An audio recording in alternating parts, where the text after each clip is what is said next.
As the year begins to wind towards a close, there are two other teams with hopes of district championships just getting underway. This month, Hawkeye sports reporter Robert Kent gives us a closer look at Lady Hawks softball and Hawks baseball teams who look for success in District 16 4A this year. Robert? Brian, with the beginning of softball and baseball season now underway, we find our Lady Hawks determined to go even further in the playoffs this year, and our varsity baseball team ready to challenge for the school's first district baseball championship in recent history. The team is coming off a second-place finish in district last year and a strong playoff run that ended with a tough loss to the Frisco Lady Coons. The team refocused for this season and is the early favorite to take the district crown this year. This year the ladies will face new competition, leaving behind the rivalries of Midway, Waxahachie, Midlothian to battle it out with Corsicana, Terrell, Maybank, Lancaster, and Ennis, who moved into the new district with the Lady Hawks.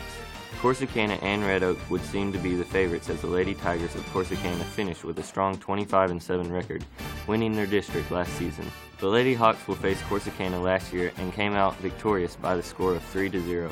Maybank is coming up from District 12 3A, where they finished third with an overall record of 13-6.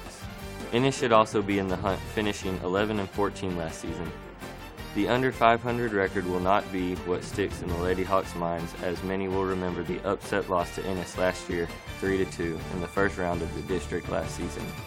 The ladies did get their revenge by defeating the Lady Lions 6-0 in the second meeting and should be ready to take down Ennis once again this year. The final two teams, Lancaster coming off a 2-18 record and Terrell coming off a 1-9 record, are not expected to be much of a challenge. Coach Garcia will look to seniors Ashley Elliott, Teresa Culver, Lindsay Davis, Aaron Kirby, Kelly Shaw, and Jessica Pruitt to lead this year's squad to the district title and beyond. Well, with the weather the way that it's been happening, we haven't been able to get into a rhythm. So we had a good first week of practice, had a great first scrimmage, then the weather hit, we weren't able to scrimmage, came out flat our first game, didn't hit the ball very well.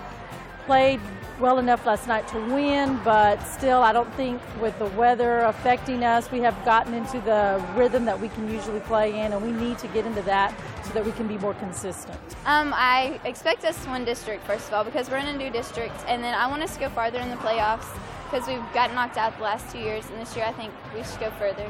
You can never count out Ennis. They've got a new coach, and he's making a lot of changes down there, working with a lot of young kids, and they look pretty strong so far, so I would say it's going to be between us three. On the boys' side, the Varsity Hawks are coming off a disappointing 11-16 season a year ago, but have very high hopes for this year's senior-led team.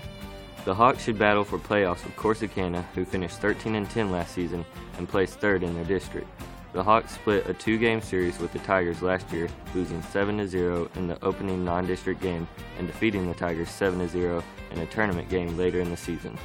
Another team the Hawks will look to get past is the Ennis Lions, who placed third in the district last year and ended their season with a 16-16 record, with 2 of those wins coming over the Hawks in district play. The other 3 teams were all under the 500 mark last year, with Maybank finishing 3-14 in their District 3A, as well as Terrell, who finished at 2-22 on the season, and Lancaster, who finished last in their old district with an 8-20 mark. The Hawks will look to senior leadership as well as Bobby Bailey, Cody Slape, Brendan Gowan, Brandon Garcia, Marcus Smallwood, Kevin Wackey, Kevin York, Aaron McGinley, and Kevin Grounds all to return from last year's starting lineup. Juniors Josh Curry and Charlie Duncan should also help the Hawks pitching, coming off a successful year on JV last season.